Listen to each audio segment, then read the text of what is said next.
আলেমকে ভুলে গেলেন। দুনিয়ার মানুষ খারাপ, 24টা ঘন্টা আল্লাহ তাআলার দেওয়া নিয়ামত আল্লাহ তাআলার দেওয়া নিয়ামত থেকে ফায়দা হাসিল করে, এরপরে আল্লাহ তাআলার নাশকরিয়া আদায় করে, শুকরিয়া আদায় করে না, নাফরমান হয়ে যায়। আল্লাহ রাব্বুল আলামিন বলেন, আমার বান্দার বান্দিরে, তোমরা আমি রবের জিকির করো সর্ব অবস্থায়, অধিক পরিমাণে জিকির করো। আল্লাহ তাআলা সূরা আহজাবের 41 নম্বর আয়াতে বলেন, ইয়া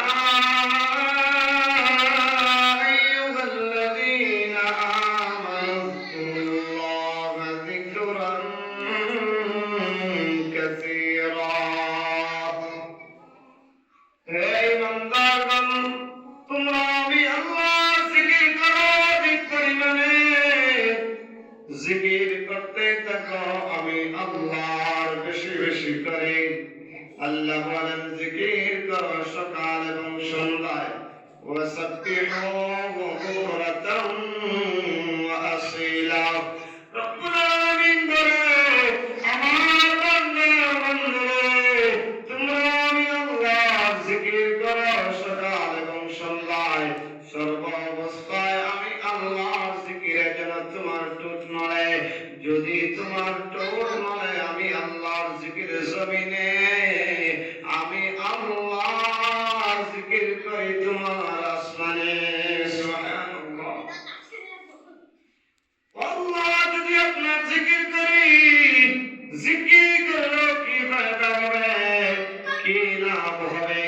আল্লাহ রাব্বুল আলামিন সূরা আহজাবের 35 নম্বর আয়াতে বলেন, ওয়াযাকিরিনা আল্লাহ কাসীরান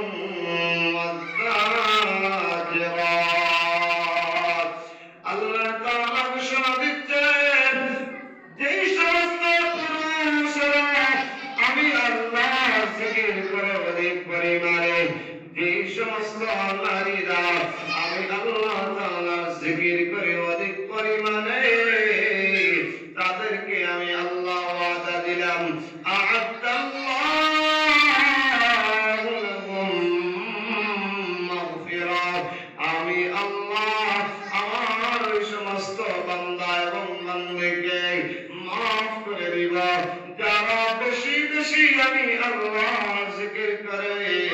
শুধু মাফ করে দিয়ে শেষ নয়, বরং আমি আল্লাহ ওয়াদা দিলাম আজরান আযীমা। আমি আল্লাহ আমার বান্দা বান্দীদের জন্য বিরাট পুরস্কার রেখেছি, তাদের জন্য আমি আল্লাহর পক্ষ থেকে জান্নাত তৈরি করে রাখা হয়েছে। এজন্য সর্ব অবস্থায় আল্লাহ তাআলার জিকির করা, জিকিরের মধ্যে মশগুল থাকা, জিকির করতে না পারলে কমপক্ষে আল্লাহ তাআলার ঘর মেনে চলা, অর্থাৎ কোন মানুষের গীবত না করা, কোন মানুষের বিরুদ্ধে কোন ষড়যন্ত্রে লিপ্ত না হওয়া, বরং যদি আমি চুপ থাকি, নীরব থাকি, তারপরেও এটা আমার ইবাদতের উসিলা হবে। তিরমিজি শরীফের 2501 নম্বর হাদিসের মধ্যে আসছে, নবীজি সাল্লাল্লাহু আলাইহি ওয়াসাল্লাম বলতেছেন, উম্মতদেরকে ঘোষণা দিচ্ছেন, قال رسول الله সাল্লাল্লাহু আলাইহি ওয়াসাল্লাম, নবীজি সাল্লাল্লাহু আলাইহি ওয়াসাল্লাম বলেন, হে আমার উম্মতরা, শুনে রাখো, মান সামাতা নাজা, যে ব্যক্তি চুপ থাকে, কোনো জিকির করে না, কারো গীবত করে না, আমি আল্লাহর দরবারে সর্ব অবস্থায় আমার জিকির করা ছাড়া এমনিতে চুপ থাকে, সে নাজাত পায়। আর ওই হাদিসের ব্যাখ্যায় ইমাম বাইহাকী রাহমাতুল্লাহি আলাইহি আলাইহি বলেন, কেউ যদি সামান্য সময় আল্লাহর উপরে আল্লাহ তাআলার হক যেটা আছে তা মেনে চলে, চোখ থেকে সামান্য সময় যদি চোখ থেকে 60 বছর নফল ইবাদত করলে যে সওয়াব পাওয়া যায়, হে আল্লাহর বান্দা বান্দি,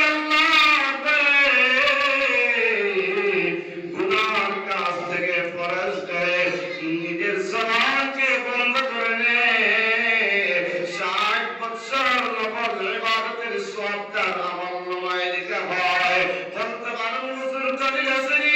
আছে তো, মিশকাত শরীফের 4865 নম্বর হাদিসের মধ্যে আসছে, যদি কোনো আল্লাহর বান্দা বান্দি আল্লাহর ভয়ে সামান্য সময় চোখ থেকে 60 বছর